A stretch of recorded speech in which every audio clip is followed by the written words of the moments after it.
Assalamualaikum warahmatullahi wabarakatuh. Setiap orang dapat mengalami peristiwa yang meninggalkan luka, bukan hanya pada fisik, tetapi juga pada pikiran dan perasaan. Pengalaman traumatis seperti kecelakaan, semisal ada seseorang yang mengalami kecelakaan dan dia mengalami luka yang sangat fatal atau yang sangat parah. Nah, ini bisa menimbulkan rasa trauma. Kemudian bencana alam. Bencana alam ini seperti tsunami atau peristiwa-peristiwa yang lain. Ini dapat menimbulkan rasa takut, cemas, dan sulit melupakan kejadian yang telah terjadi. Kemudian seringkali individu yang mengalami trauma merasa kesulitan untuk menjalani aktivitas-aktivitas sehari-harinya karena terbayang-bayang masa lalu yang terus menghantui. Dalam kondisi seperti ini, dukungan dan bantuan emosional sangat dibutuhkan untuk membantu proses pemulihan. Konseling traumatik hadir sebagai layanan yang membantu individu memahami, menerima, dan mengelola dampak trauma yang dialaminya melalui hubungan yang aman, empatik, dan penuh penerimaan. Konselor membantu konseli menemukan kekuatan dalam dirinya untuk bangkit dan melanjutkan kehidupan dengan lebih baik. Video berikut menampilkan proses konseling traumatik antara konselor dan konseli yang mengalami trauma akibat kecelakaan. Video ini bertujuan memberikan gambaran mengenai bagaimana konselor membangun hubungan yang hangat, mendengarkan secara empatik, serta membantu konseli dalam proses pemulihan trauma.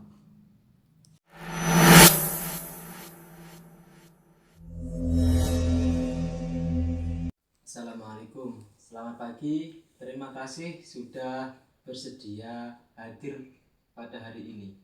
Bagaimana kabar Anda? Waalaikumsalam. Kabar saya baik. Tapi saya itu masih sering merasa agak cemas dan takut. Oke, terima kasih sudah jujur. Saya ingin mendengarkan apa yang sedang Anda alami. Silakan bercerita dengan nyaman, tidak perlu terburu-buru. Beberapa bulan yang lalu saya itu terjadi kecelakaan dan saya sangat takut atau cemas, bahkan sampai trauma terhadap hal tersebut. Oke, saya memahami bahwa pengalaman tersebut sangat berat bagi Anda. Apa yang biasanya Anda rasakan ketika mengingat kejadian itu? Saya itu biasanya merasakan jantung saya itu berdebar, bahkan sampai sulit untuk tidur. Jadi, ketika mengingat kejadian itu, Anda mengalami ketakutan, kecemasan, dan reaksi fisik seperti jantung berdebar. Apakah benar demikian? Iya, benar. Oh, baik.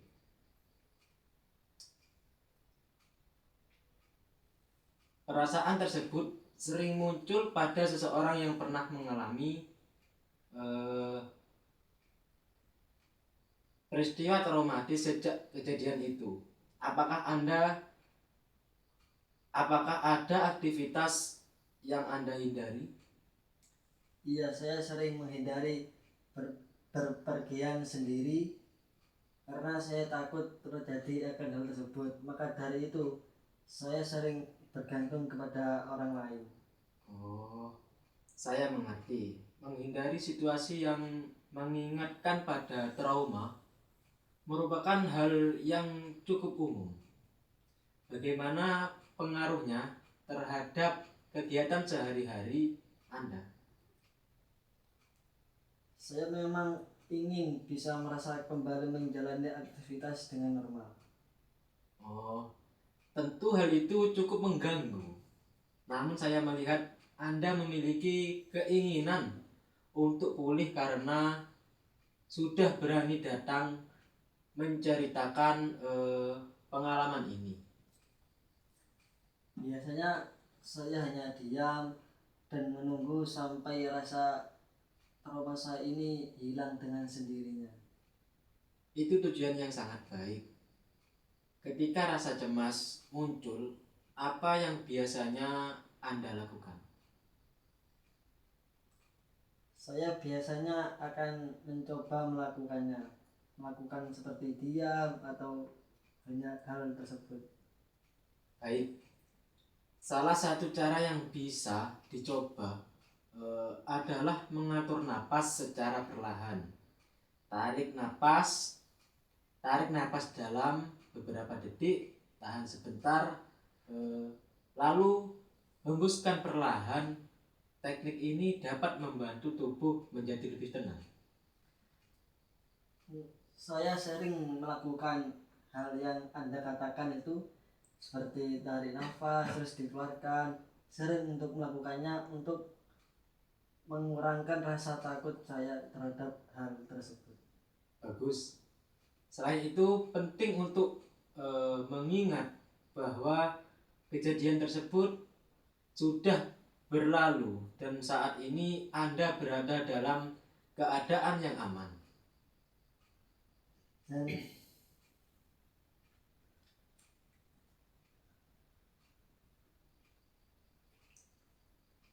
baik, tenang. Ayo silakan.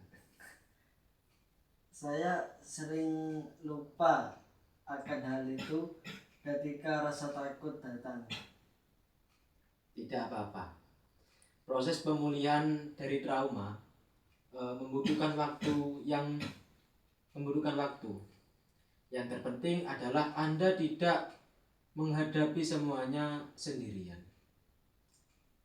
Terima kasih atas solusinya.